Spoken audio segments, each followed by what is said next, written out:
இயேசுவின் நாமத்திற்கு முன்பாக எந்த பிசாசின் வல்லமை நிற்க முடியாது, எந்த மந்திரவாதங்களை நிற்க முடியாது. அவர் இலவசமாய் நமக்கு விடுதலை தருகிறவர். இயேசுவினிடத்தில் வரும்போது எவ்வளவு பணம் கொண்டு வருவாய் என்று அவர் கேட்பதில்லை. எனக்கு அவனுக்கு எவ்வளவு தட்சணை தருவாய், பரிகாரம் செய்வதற்கு எவ்வளவு தருவாய் என்று கேட்பதில்லை. பாவ மன்னிப்பு இலவசம், சுகம் இலவசம், பிசாசின் கட்டளைந்து விடுதலை பெறுவது இலவசம்.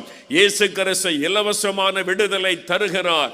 நீங்கள் எங்கு பிரயாணப்பட தேவையில்லை, உங்களை வருத்தி கொள்ள தேவையில்லை. இருக்கிற இடத்தில் என்று கூப்பிட்டாலே அந்த இடத்தில் வந்து அற்புதம் செய்கிற ஒரே ஒரு இரட்சகர் இயேசு. இயேசுடைய பெயரை சொல்லி பாருங்கள், உங்களுக்கு விடுதலை. அந்த பெயரிலே தான் வல்லமை இருக்கிறது, ஜீவன் இருக்கிறது, அற்புதம் இருக்கிறது. அவர்தான் நமக்காக மரித்து மரணத்தை ஜெயித்து உயிரோடு எழுந்தவர். இன்றைக்கு மரித்தும் உயிரோடு இருக்கிற ஒரே ஒருவர் இயேசு.